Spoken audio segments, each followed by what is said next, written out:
Coffee Talk, we back. Mark Mont, good to see you again, brother. Cheers to you. Good morning. Cheers.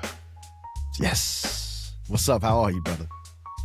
Good. I'm tired, but I'm good. I'm alive. I'm breathing. I'm well. You know, health is good. Funds are low, but we're here. We're here. How about yourself? You'll fix it, man. Coffee will fix it. When in doubt, just coffee. It's just nothing a little roast can't solve for, you know? Yeah, man. My dad is in town visiting. Bro, he will be like, it'd be like 9 p.m. He'd be like, you want to get some coffee? I just made you 2 carafes of coffee. Now you want to go to Starbucks and get coffee? But, you know, it's one of those joys that I have sharing with my dad. One, he has this laugh that is the most hilarious laugh. And it's just one of the simple joys in life that I love. Like, he'll laugh so hard and his eyes will close and then he'll run out of breath and then he'll try to push the laugh out. But then what he'll do is he'll like open one eye, he'll close, and then he'll start crying out of the one eye, and then he'll be like looking at you to see if you still with him. It's hilarious. So anytime we go for coffee, I try to make him laugh, and it just soothes my soul, man. I love it. No matter what time of day it is, you know? Yes, those are the joys. Those are the joys. Those minor details that just tickle your fancy. Indeed, man. But no, I'm good, man. I'm good. Good seeing you again, sir. Picking up. Man, so crazy enough, right? I just noticed it. If you go on my Gmail and you search the word unfortunately, you search for the word unfortunately, like 10,000 emails will come up from recruiters. No. Sending thanks but no thanks letters. Just look up unfortunately. I've gotten so good at this, I can eyeball the email. As soon as it comes through, just looking at the format, like, okay, 2 sentences, a fixed sentence in the middle, and then a short sentence at the end with a link. I'm like, okay, that's a thanks but no thanks letter. And my eye goes to unfortunately. It's crazy, bro. The trauma. That's that trauma right there. It's gonna, we gotta work on that. We gotta get that through. We gotta get that through your system before you have kids, so it doesn't pass down. Yo, to keep it 100, and we'll talk about this in another episode. I've been having to change how I wake up and start my day, because I would start applying for gigs, looking for work, or, you know, the gigs that I apply for a few days before, the day before, those emails will come early in the morning. So as soon as I wake up, I'm waking up to Pain? Unfortunately. Yeah, it's just pain, dog. Oh, it's a good morning of brewed unfortunateness. That's not bad. Goes great with my light roast. Yeah. So I just get up and make coffee all angry and stuff. So I had to change that up. We'll talk about that in another day. But, you know, we putting irons in the fire, especially as entrepreneurs. We already talked about how hot and cold being an entrepreneur can be. But some good has come about, right? Hosted Art Beats and Lyrics. We did that in Oakland. I felt like that was a return to form, a return back home. Yep, got that gig right here on Coffee Talk, right? We did Oakland. That was crazy. Super Bowl weekend. Went to Ad Week, connected with some folks, and you know, got some people circling the wagons, you know, with me after putting up 1,000 shots and 10,000, unfortunately, emails. But it just reminded me, like, you gotta keep the faith. You know, and so this morning I want to talk about how faith finds its way into your, you know, personal life, Mark, and also obviously your work, but just life in general. Let's take it there. Let's talk about the art. Yeah. Let's. I think for me, the most important time to have faith is in the worst times, because those are the ones that hurt the most. I spent a lot of time by myself in this home habitat. Might look nice, but when it's just you, there's a lot of rumination, as you put it some episodes ago.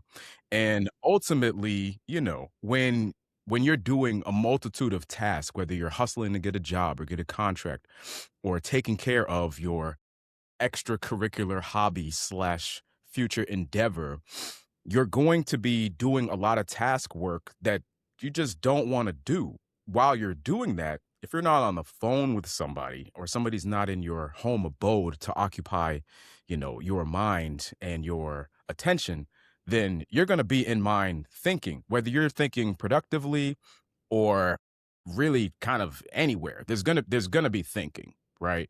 And in times of shift, right? If you're struggling to find work, but you still have to do what it is you have to do for the day, those are the hardest times for me. Those are the hardest times when it seems like nothing is kind of going in the right direction and I'm still kind of trudging through the discomfort of doing, the chores, if you will. For me, that's where faith plays itself forward the most. I can't, for everything to just lie on my shoulders would just be just exhausting. I feel like I wouldn't be able to do it. I know I wouldn't be able to do it.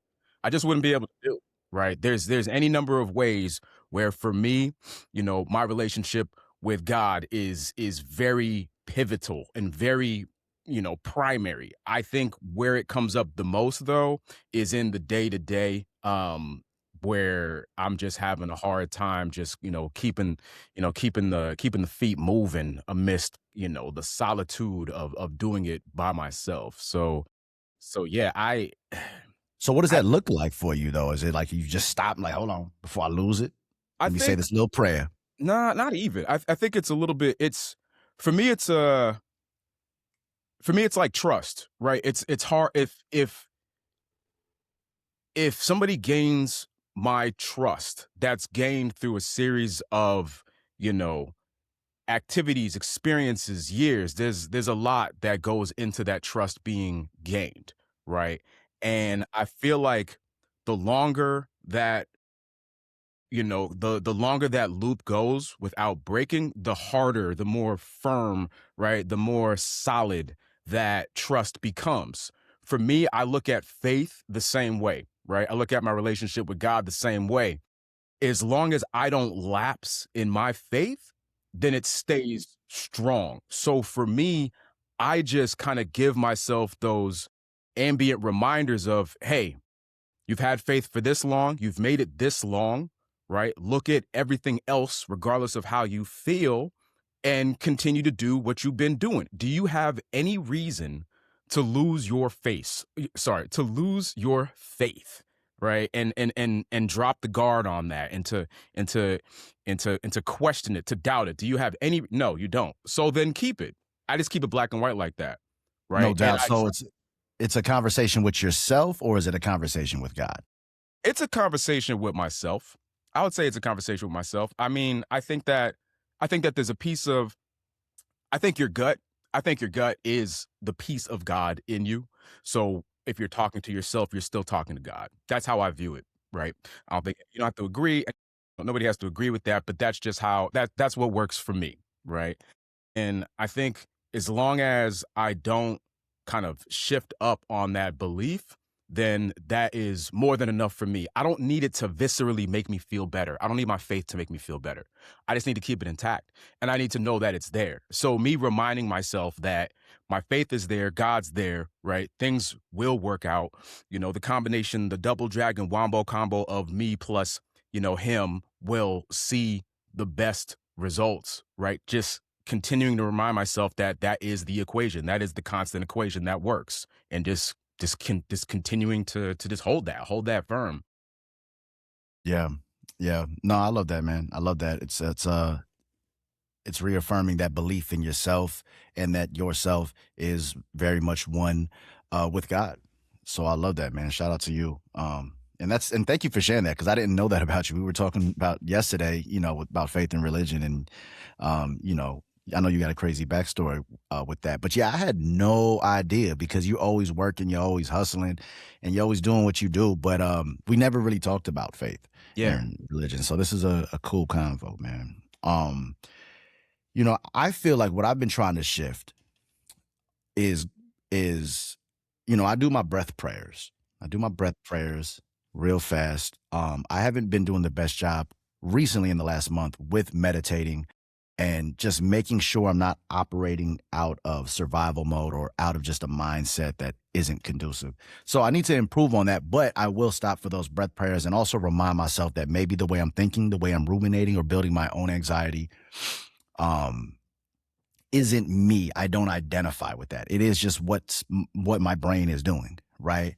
And so then that kind of brings me down, and I try to stay even keel. And then every so often I do the breath prayer. But what I'm getting at is that I'm trying to shift and making active steps and shifting from leaning on my faith or religion or talking to God in the bad times and just doing it in the good times. You know, Mm, it's kind of like in the email, right? If I program my brain or with the work that I've been doing, the soil that I've been tending to, um, has programmed me to see the word unfortunately as soon as an email comes up.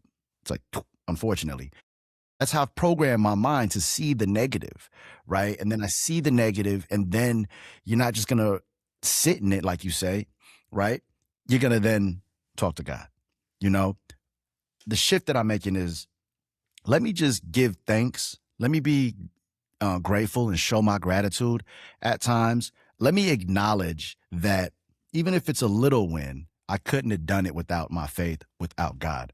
And what that's doing is allowing me to see the positive moment to moment, or every time I do that, I'm pouring into my cup to see the positive and not see the unfortunately, because sometimes the positives, and especially with mindfulness and gratitude, it's not going to be so deliberate. It's not going to be so in your face, like, here, be grateful for this. Sometimes you got to stop, think, look around you, think about it, think about your family, think about the things that you are grateful for, and be mindful of it and just give thanks. And I feel like that's made a positive shift in my mindset and my life. As crazy as it is right now, just hustling, grinding, and living on a prayer, baby. Like it's made me feel just better and more hopeful. And I think that's the soil that you turn, right? Like diving deeper into faith, what it means to practice it, regardless of which religion or how you practice, whether it's New Age or whatever your religious sect is. It's still a practice. It's still something that you have to tend to.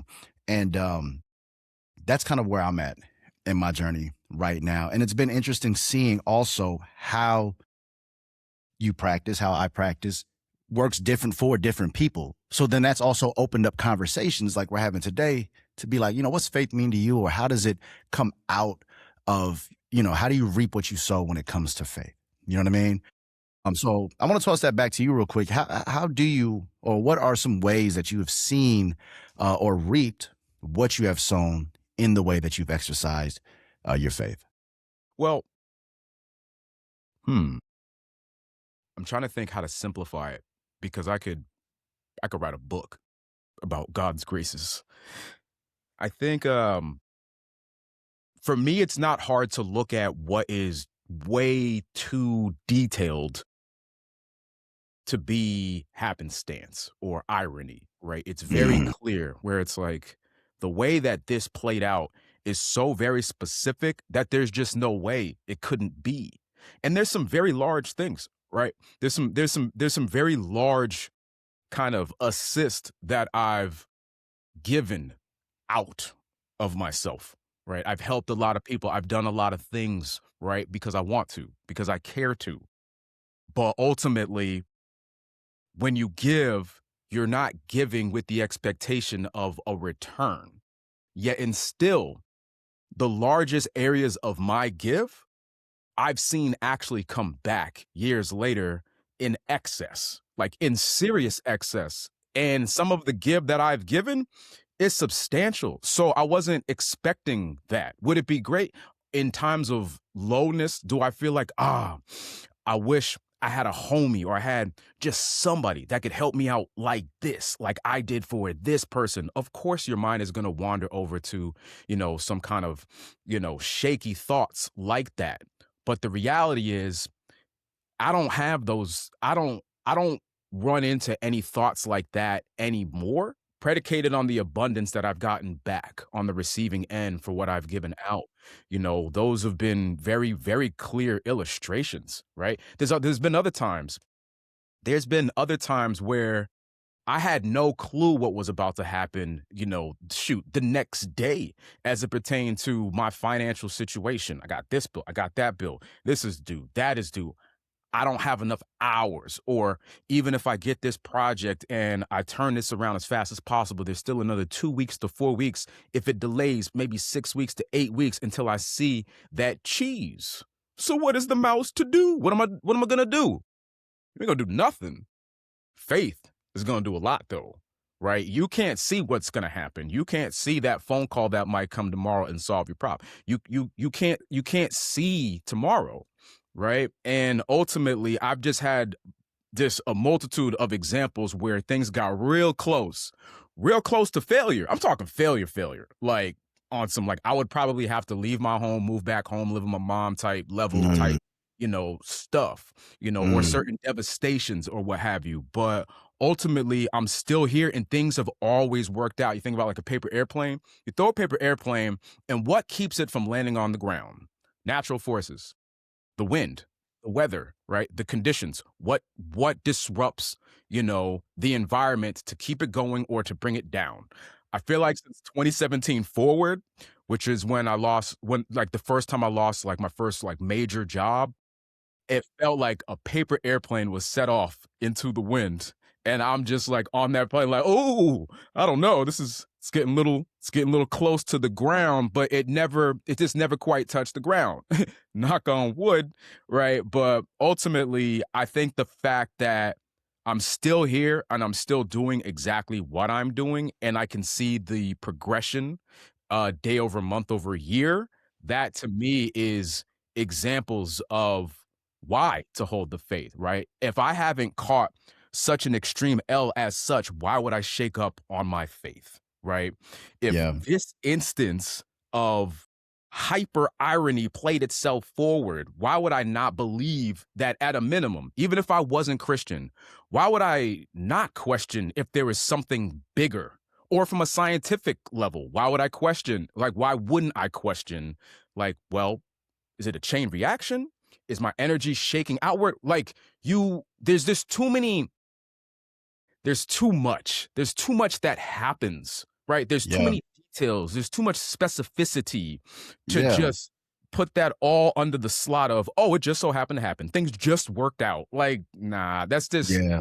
it So just no. yeah. So give me that story or those details, that's specificity, right?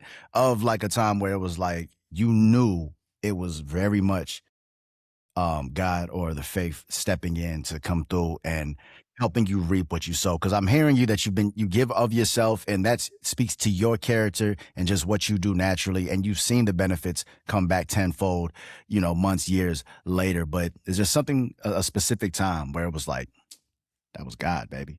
Yeah, definitely. There's been,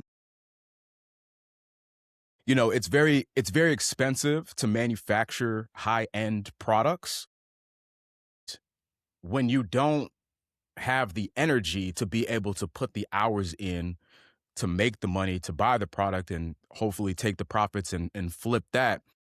What are you going to do? What are you going to do? It's tricky. Me and my partner tried to figure out like, well, what happens, like how do we solve for this if there's no money? Like what can we use that's already of value to be able to get this crazy dollar amount that we currently don't have, and we don't have the time or energy to be able to, make happen. What we ended up figuring out was to essentially use the leanest amount of time we could to pull the highest value off of our assets and hard drives to make proposals against investments. And in a very short amount of time, and just really leaning in to pick the right persons of consideration, we were able to generate a good amount of investment dollars to essentially save the day. And it was just something that I just never would have thought of before. I'm talking some good numbers, right? Some really good numbers. And that felt incredibly divine, right? Because we're not one, or at least I'm not one to kind of over fluff myself or think higher or more valuable of myself. A lot of people are a little bit more critical, and a lot of people a little bit more pessimistic when it comes to their own self-worth, right? Not that I was thinking bad of, what it is that I have to bring to the table. I wasn't trusting that others would see that value and be willing to put a high monetary number on that. So that was a really big deal for me. Another one would just be, any financial assistance, any large financial assistance that's gone out to help friends in need in the past. Sometimes you can help to a fault. Sometimes you can give, and before you know it, since you didn't really have a strategy, you might be depleted, right? So how are you going to replenish that depletion? Years have gone on where the people closest to me have been able to help me out in my financial need in excess of any help that I've doled out. And that to me was a very, very serious example of God stepping in like, hey, look at what I could do. Like, look why you shaking? Why you nervous? Why you sweating? Like, you good. Like, I got you. Here, I'm gonna put this person in your life, right? And then you good, right? You good, right? Stuff like that, right? Really big things that just aren't normal, aren't in people's like kind of normal, like the normal slot of belief, right? Like, oh, I believe I Yeah. can generate this amount of money in this amount of time. Not normal, right? Not common, right? I think the further you go into business and the further you go into your faith, the more you can start to believe and accept the reality that those happenstances and those illustrations that God so, miraculously paints are a lot more common and a lot more to be expected than not. But it takes those first like trust falls of faith first, right? You have to believe first. You have to believe. Without the faith, like you can't just, wouldn't it be nice if? No, that's not enough. That's not enough. That's So not faith. is there a difference between manifestation and God, I think or is it one and the manifestation, same? to me, I think it's a tool of deployment. I think manifestation is a proper tool to use inside of inside of the mechanics of the engine of faith, right? Manifestation is a good way to actually tangibly exercise your faith and strengthen it. I think it's perfect. It is perfect. It gives you exactly what it is that you need. And you got to be careful to not ask for what you want. That's the number one thing I don't do. I don't pray and ask for what I want. I don't pray and ask for what I need. If I pray, I give reverence and props, and I ask for alignment to what my will is, what his will is for me, right? What am I here to do? Who am I here to impact? Who am I here to help? What millions of people am I here to serve? I'm a servant to the people, right? I'm the human confidant, and that's what I've always tried to be by standard default, not by choice. That was just the ebb and the flow of the way things went. My grandfather was the first black minister of an all-white Methodist church, featured Oh, in for real? featured in Life magazine in 1951, right? Big shoes to fill, right? And I mean, when I was younger, I was like, I would never be a preacher. That's just not my thing.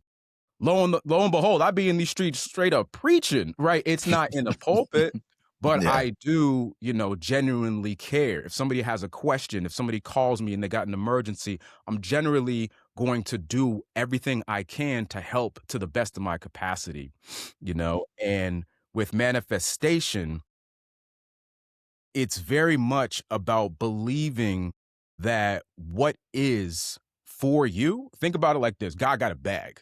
God got a bag of gifts and an awesomeness, and it's yours. He's like, this is yours. This is yours. But there's an ante. The ante is, I need you to move and groove to the best of your ability, not to like a breaking level, right? And he's not asking that you just kill yourself to fit into this contorted perfect image of self. No. That's not it. It's just about being in alignment with. You don't have to be level 100. You just need to be in the actual track. Step 1 is still major. As long as you're in the right direction and you're in alignment with your will, then eventually those gifts and those you pieces and nuggets will start to just get doled out, right? Right. So as long as you believe, right, and you really hunker down on that and move forward, right, with actual proactive action, then those things that you manifest, as long as they're within your will, they come to fruition. Now, if it's just something that you want, like, oh, I really want this car, I really just want a lot of money, that's not tracking on nothing. That has no logic to it, right? So you got to really dig deep, dig into the gullet, you know, and really figure out and really try to align yourself. Well, what am I here for? What am I here to do? And it's not like you can't have fun. A lot of people look at Christianity and religion as if it's like work and task and all this. It's not about that, right? There's when you're in alignment with your will, you won't have any wants anymore because you'll get creative results. You'll get things that are far outside of your expectation, and it will completely obliterate your level of creativity of a want or a desire, right? Yeah. That was when I relinquished all, you know, when I started getting, you know, when I started getting manifestations and graces that were far outside of the range of anything I could say I would want, I stopped asking. I stopped praying in any type of direction of want or need, and just started giving props and acknowledgement. In my weakest of moments, I'm not asking for nothing. I'm giving acknowledgement, right? But yeah, manifestation, that's the tool. That's the tool. That's you got to believe, right? As long as you believe it and you move steadfast as you should, and you align with yourself and your will and all that, then then things truly do manifest and come to fruition. I've seen it happen. I see it happen every day with plenty of persons, right? I have very Mhm. long conversations over years, and it's very easy to see persons have manifestations truly play out. I've even predicted certain manifestations that played out to the day with certain friends. It's real Wow. stuff. Yeah. Wow. Yeah. I think that's really powerful what you're saying with not praying for things or wants. Or another way to put it is expectations, right? Mm, Like you can't pray for an act of God, but we cannot minimize the potential power, the omnipotent power that God wields, right? And so when we pray for that alignment, what we're asking for is like, bring me back to myself before I was even born. Bring me back to your plan for me. Bring me back to my pure whole self. Because as we age, as we go through childhood, adolescence, high school, love, breakups, tragic trauma, it it it takes us away from who we are in our soul originally, right? And so when we pray for alignment, when we pray for discernment, when we ask for, because it's still a ask, right? But when you ask for the right things within your character to go back to your original self, your pure soul, it's those little shifts, right, that open your eyes to the things that you can manifest or to the subtle power of God as well, right? Like, you're saying, how divine it was to ask for this solution, right? Not that you asked for the solution, but it's like, hey, you know what I'm going through. You know this ain't it. This ain't me. You know what my desires are. I don't know what your plan is for me, but I know I got to get out of this rut. And rather than it being an act of God and $1 million falling out the ceiling that was, hiding in your home for 100 years, right? right. And landing on your head like an act of God, you know, Oh yeah, it, millions of dollars. Who right, would have right. thunk it? It was like this clarity, and then you collaborated with somebody, and I think that's another, underappreciated aspect of religion, and whether it is actually religion or faith, or practice, is the collateral benefits that you get of the communion with people, right? So Mm, you was able to volley back and forth with somebody that, whether it was equal faith or not, it's just like, okay, I'm not thinking about these things, these wants and desires, but I know that I need to get out of this situation. And then here you come again, divinity, these thoughts, these clarity, and then you're able to manifest something out of that or produce something out of that. So it's those little shifts that we ask for, that we want. I mean, we give thanks even when we eat a meal. We give thanks to the hands that prepared it and just the opportunity to share a meal with somebody. And we're acknowledging that that comes from um, all the gifts and the choices that we made in our life and the things that God has helped us do throughout our lives, even when we haven't recognized it at that time. But when we have a meal, we have to be thankful for it because that's what keeps us alive. So yeah, praying, giving thanks, like I'm saying in my breath prayers and my acknowledgement, the more I do it, the more it opens up to looking at the positive than the negative. And when you ask for those little things like, man, let me just hear clearly. Let me hear clearer. There's so much noise pollution. You just sit there and like, I want to sit with you for 10 minutes and just allow me to hear better. Right. And then you never know. You might be walking somewhere, conference, mall, wherever, your job, you ear hustling now, right? It kind of hits your ears like, oh, what'd you say?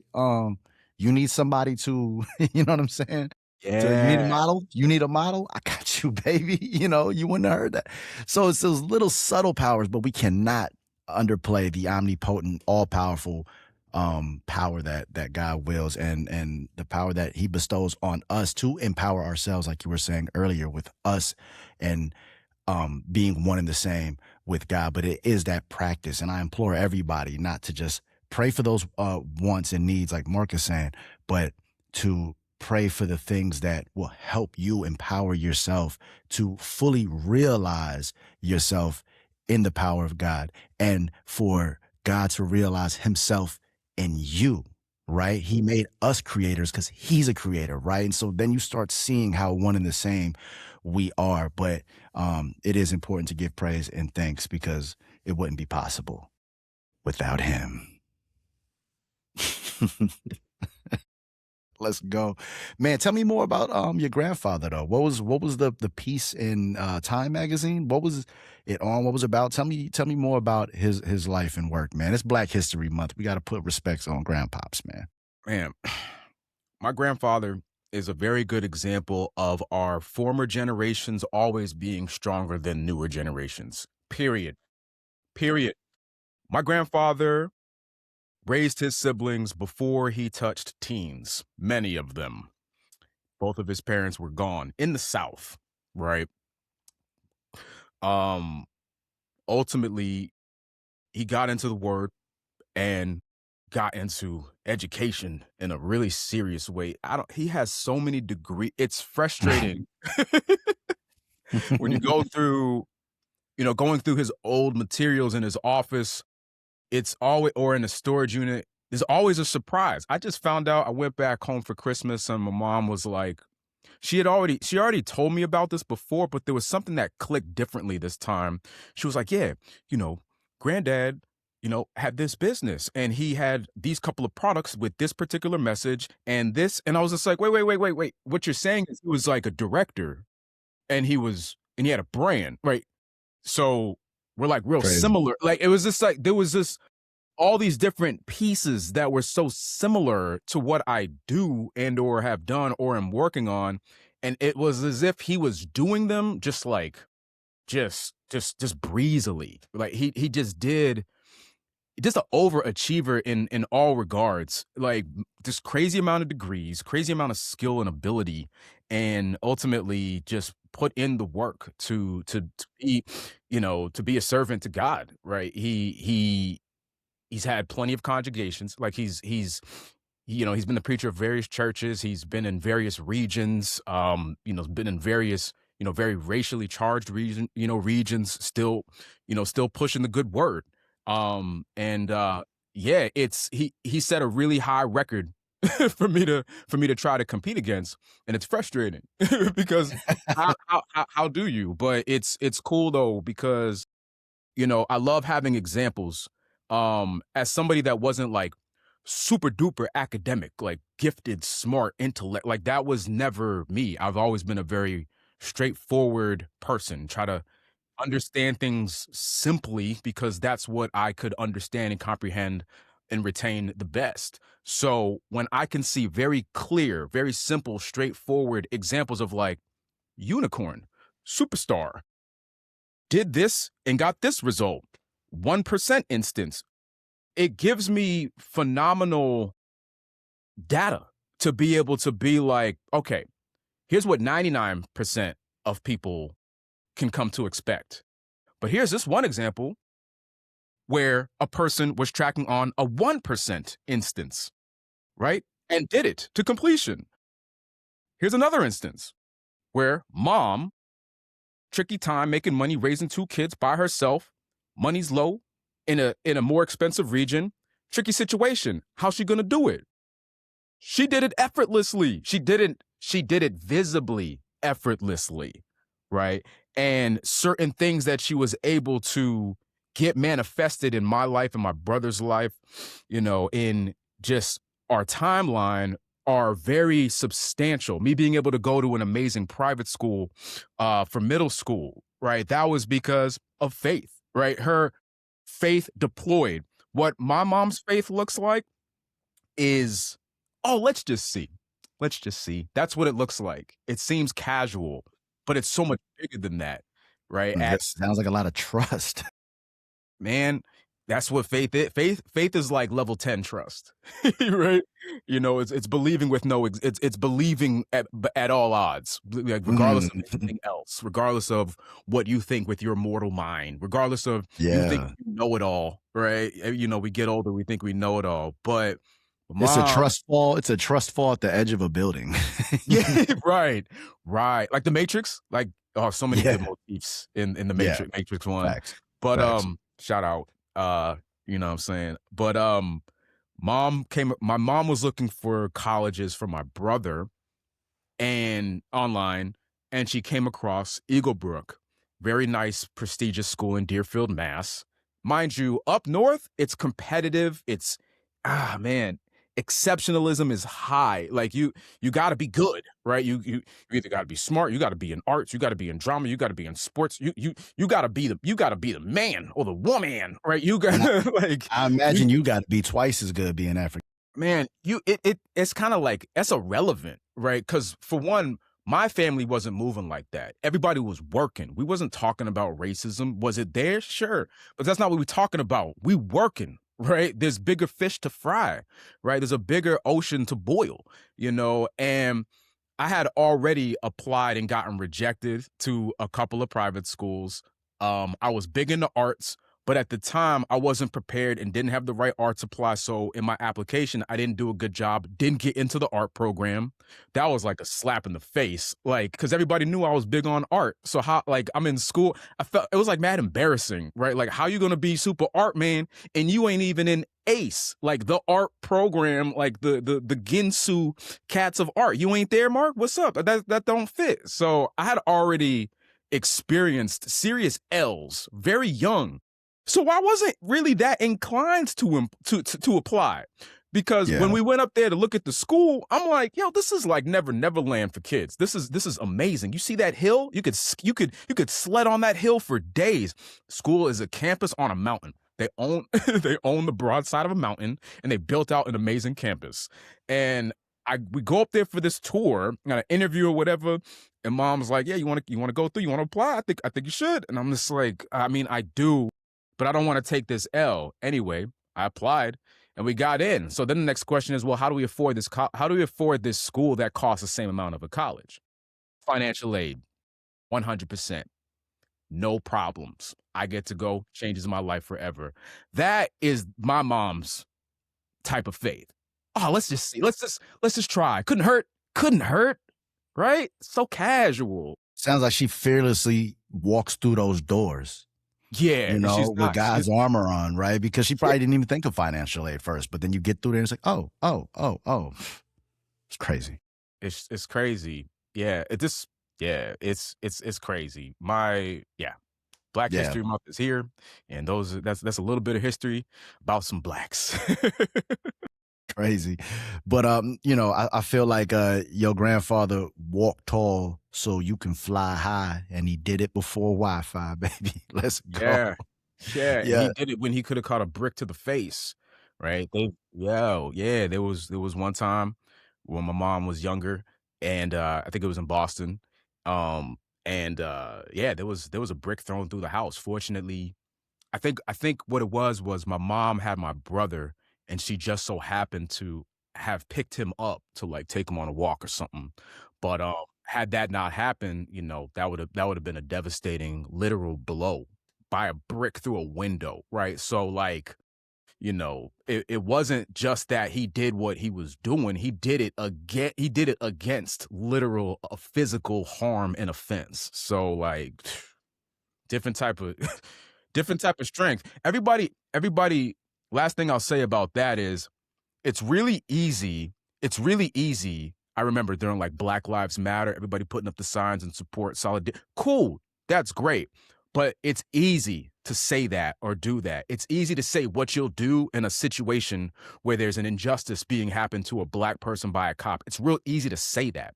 It's easy to say that. It's a lot different if you're in the situation. You don't really know how you'll handle the situation for sure, until you're in the situation, right? So my grandfather was the type of person that was able to be in situation and do exactly, stand exactly 10,000 toes down from his toes to, to my toes, right? Through the bloodline, right? He was the type of person to really mean what he said and really do what he said he would do against anything, and that's a big deal. I don't think you can't really understand the gravity, the gravitas of an individual, or any revolutionary persons, in the past. These superheroes in the past, you can't really hunker down on how great they were until you find yourself in a situation that's far smaller and you feel that, oh, this is different. I know what I would do when I wasn't in the situation, but now I'm in the situation and I can feel it. And there might be some fear. There might be there's some concern, right? A gun might be held, right? A gun, might be ready at the hip and the fingers on the trigger. Like, okay, and go, action. Now let's see what you're gonna do. Like, are you going to A, stand up for what's right, B, try to reason with the cop, or C, do nothing, right? You don't know. You say it's A. You say it's A. You want it to be A. But until you're in that situation, be very mindful and very careful and cautious with how you say what it is you're going to do or what you might do. Because mess around and find out God going to put you in an example that stretches you to see what it really is. He's good for that. He's really good to stress test what you claim. So be careful with manifestation too. Right? Mm-hmm. You can get to level 9, right? Let's say there's 10 levels. 10 levels before you get to the next, like the next Super Saiyan, right? You get into the next metamorphosis of a Pokemon, right? You're generally going to get one more finalizing test before it's like, okay, you're good, right? Like you made it through all this, you made it through all that, but then there's going to be one more test. There's generally going to be one more test to make it final. So if you claim something, be ready to be tested in that, right? Mm-hmm. You're rarely going to be able to just make a bold claim and that not be stress tested somewhere, somehow, whether that's God giving you the test, or if that's not how you rocking, if it is just the universe, you gonna get tested. So be very mindful with your words, what you say, and what you claim. It's very important. Big facts, big facts. And in recognition of Black History Month, man, I just want to share some thoughts. Filipinos really admire Black folks. I mean, I ain't no other way to say it, man. Because of the good fight, because of civil rights, the inspiration there. We took a lot of inspiration from the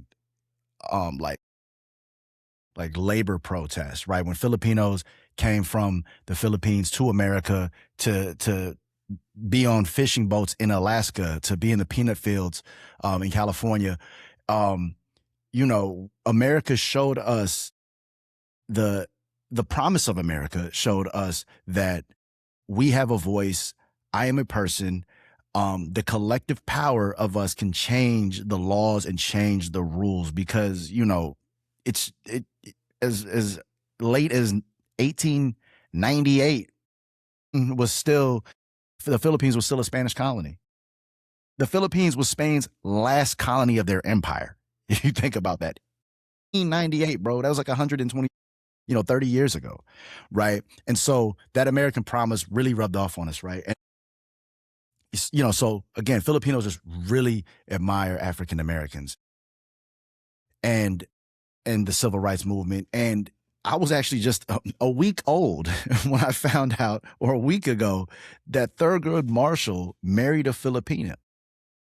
Cecilia Marshall was a Filipino, and she is actually in the Library of Congress for her contributions to the she's actually in the National Museum of African American History and Culture for her contributions to the NAACP, where she was actually the stenographer for the NAACP, right? And that had to be a direct result of Thurgood Marshall's work, you know. And so then you start seeing that inspiration and that motivation to do work that is bigger than yourself, and to have faith that you can make a change when you can catch a brick to your face, you know. And I just want to say that, you know, I hate nowadays where the right is weaponizing the word woke, right? People don't understand woke is awareness, and the idea that whether it's civil rights movements, human rights movements, when Black and brown are speaking about these things, or the humanitarians are speaking about these things, they're not maybe speaking about something, again, that is very transparent, that could be in your face like this, right? A lot of people like to say, you know, you're not subjugated right now. You're not distraught right now. But it's like, we're not talking about this right here. We're talking about the patterns that we see. We're actually giving you data over centuries and decades of colonization, slavery, Jim Crow laws, all these things. And we're just saying for you to look at it, because we see what's happening right now and we look at these patterns, right? And so the faith that your grandfather had, Thurgood Marshalls, Cecilia Marshalls, all the civil rights and leaders, it's really an act of faith, you know. R.I.P. Jesse Jackson just passed away, you know.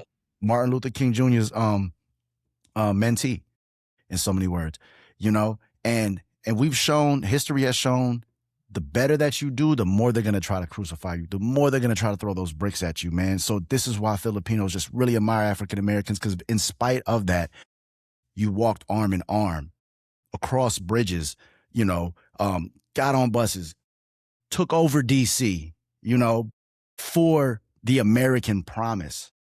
You know what I'm saying?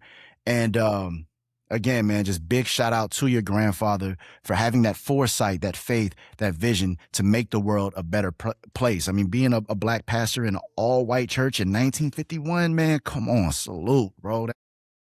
That's amazing, man. And I love the fact that, like, a generation has skipped right to you, and you had these similarities in your grandfather, because he was an inventor, right? He was a business owner and a director, just like yourself, man. I hope he still serves as an inspiration for you, brother. Thank you, man. I appreciate that big time, big time, big time. And I definitely did not know that as it pertains to Filipinos. That is a mean knowledge drop. That's amazing. I'm glad. Like, it's like the experience. I should hope that more Blacks can pull a certain key takeaway from what I'm about to say, or pull this key takeaway from what I'm about to say. It's this: Black is amazing, period, right? Whatever you go through is what is being brought to you. That is not you. That's not for you to wear. What you should wear, what you should focus on, what you should remind yourself is the greatness, is the history, is the legacy, is just the multitude of just amazingness. You know how hard it is to go through the civil rights movement and not be violent when people are being violent and killing your friends and family? And this is following slavery, right? It would be hard to do that now, right? This is following slave. This is at the end of slavery. This is right after slavery. This is in a very charged moment in time where nobody would fault somebody for picking up a gun or a knife or getting active, however they choose to get active. To not do that and instead move forward the way that they did is it's phenomenal, right? For hip hop, and all the elements to spawn during a time of removal when programs were when programs were getting taken away and access to activities were disappearing and all that, from the reduction came the remix that became hip hop. And look at the impact of hip hop now, right? So it's just, and these are just a couple examples. These are just a couple examples, right? But for Blacks to do what they did, regardless of what they were going through, and that to now exist as data, as history, as books, as encyclopedias, as volumes for all humans, all races moving forward to look at as model example of here's what you could do, here's what's been done, here's some examples of some super persons who even though, all odds were against them and propaganda scheme was global and everybody was thinking this, that, and the third, and those things still stick. Regardless of that, they were still able to come up and create an infinite amount of culture and things and objects and moods and energy and spirit and hairstyles. And I could keep going, right? To go from slavery to this, to go from global to be ostracized by the globe and to still end up where we're at now. I'm not in chains. I got a nice hat. I can sit here with a nice mic, quality things. I can go outside and see my fellow brethren moving around, grooving, interracial relationships. It's crazy. I could drone on about this for days. So I just strongly encourage all Black people, don't look at the nastiness that everybody else tries to bring your way. Nah, look at the amazingness that we were, that we are, and that we always will be, and feel great about that. I have a certain type of existential guilt being Black in a way. I feel great about being Black. Yeah, go through what I go through, but I feel like I'm on the winning team. Right? You can't tell me nothing, right? I love being Black. I love my features. I love what I can do. I love my advantages in certain regards, right? I love everything about it. Focus on what you love about yourself. And if you don't love yourself, work on that, or turn your attention towards others. Turn your attention towards history, right? Just do some digging. You don't got to look that far to see something that will give you that wow factor, even if you don't have it built up yourself. 9 times out of 10, you're only one conversation away from rebuilding yourself to where you need to be, right? Everybody is paying attention that's in your circle. And if your circle isn't right, then you might need to edit your circle. But at the end of the day, your friends and your family will always be able to give you those bars to show you how valuable you are if you don't feel like you are of any type of value or substance, right? But hey, man, Black History Month, we here with it. Thank you for listening. Support this podcast by joining us on Substack, where you'll have access to our podcast archive and microcast of video clips. Full episodes and exclusive unreleased video podcasts are available to supporters who pledge monthly. Your support genuinely helps us keep showing up, creating, and sharing with you. Thank you for helping us pour a little more into every episode.